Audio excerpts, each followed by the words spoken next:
Hello friends, very much good morning to all of you. तो होश के द्वारा सपनों की यात्रा का पार्ट 3 और आज ये अंतिम पार्ट है।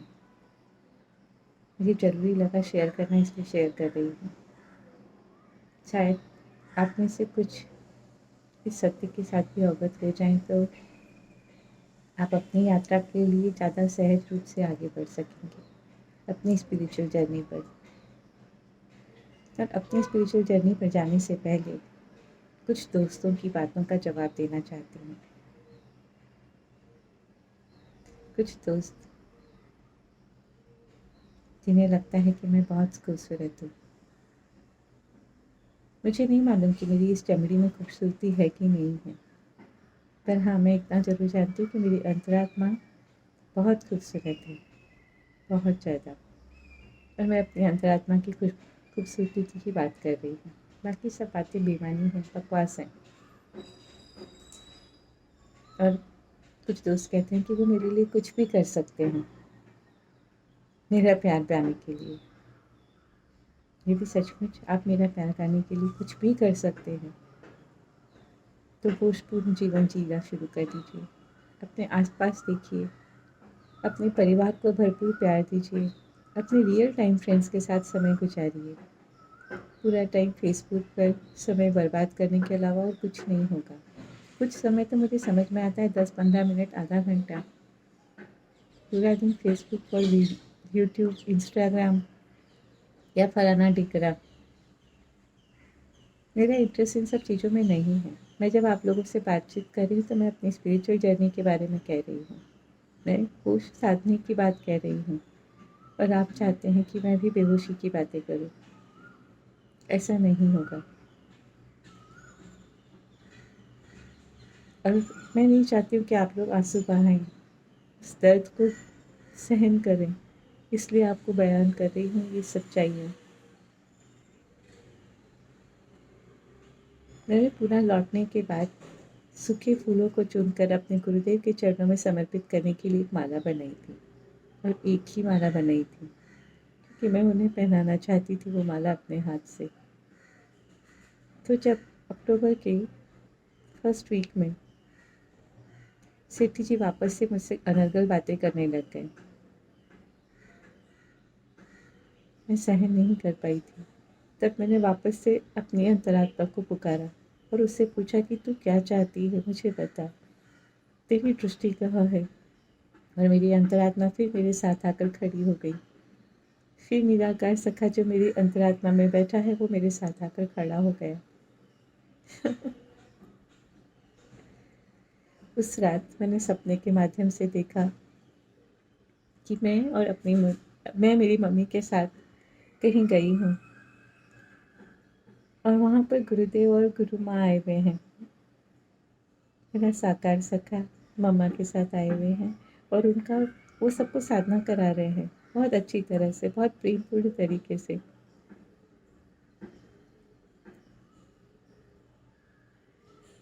मम्मी को भी उनकी बातें बहुत अच्छी लगी। मम्मी ने कहा, अरे ये तो बहुत अच्छी बातें बता रहे हैं। मैंने कहा, हाँ मम्मी, मैं इसीलिए तो इनको बहुत आदरपूर्ण स्थान पर देखती हूँ और महसूस करती हूँ, इसलिए तो इनको अपने गुरु के रूप में समझ पाती हूँ।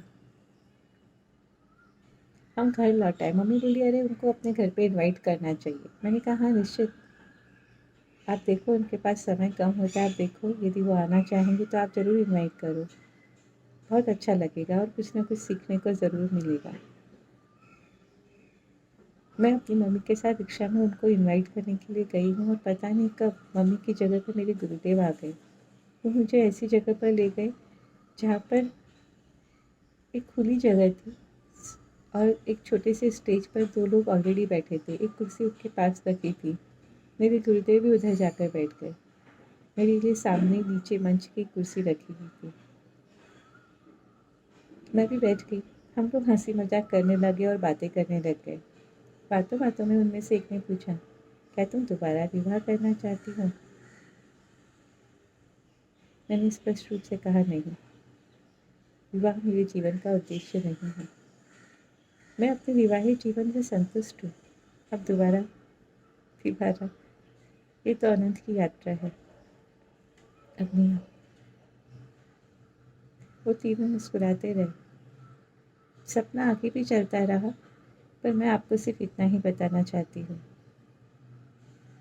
उस समय मुझे समझ में आ गया कि मैं अपने गुरुदेव को माँ की जगह दे चुकी हूँ।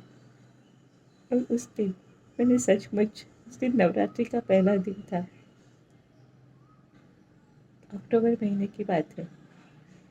और मैंने बहुत प्यार से खाना बनाया, भोग लगाया और अपने गुरुदेव की जो फ़ोटो मैंने बना रखी है, उस फ़ोटो के सामने उस माला को भी पहना दिया और उस भोग को भी लगा दिया।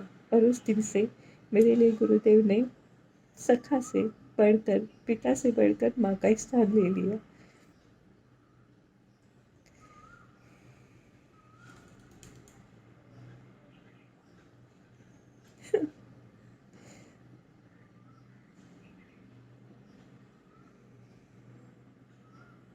आगे की बात, मेरे पास बहुत सारे आप लोगों के दोस्तों की रिक्वेस्ट आई, फ्रेंड्स की, फेसबुक पर। मैं एक्सेप्ट करती चली गई, मैंने देखा जाना भी नहीं कि आप कौन हैं, क्या है। मुझे इंटरेस्ट भी नहीं था जानने में। पर जब आप लोगों की ये सब बातें सुनती और पढ़ती हूँ तो मुझे अचरज होता है। और तब मुझे मेरे गुरु की तकलीफ समझ में आती कि वो कह क्या रहे होते हैं और हम सुन क्या रहे होते हैं।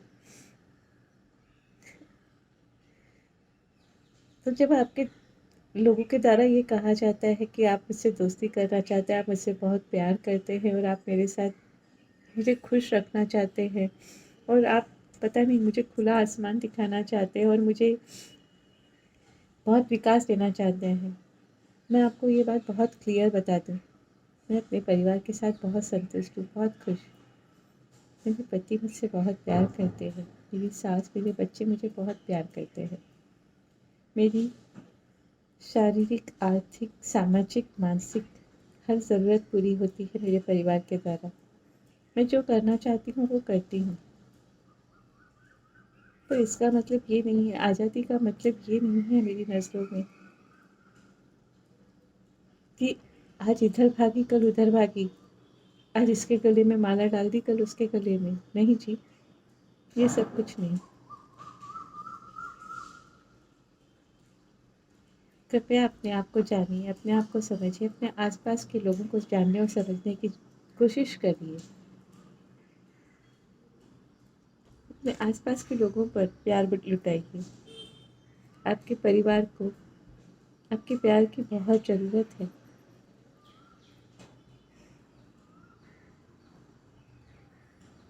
हर स्त्री के परिवार को उसकी बहुत ज़रूरत होती है, पर बहुत कम परिवार ऐसे होते हैं जो स्त्री के महत्व को समझ पाते हैं और उसे योग्य स्थान देते हैं।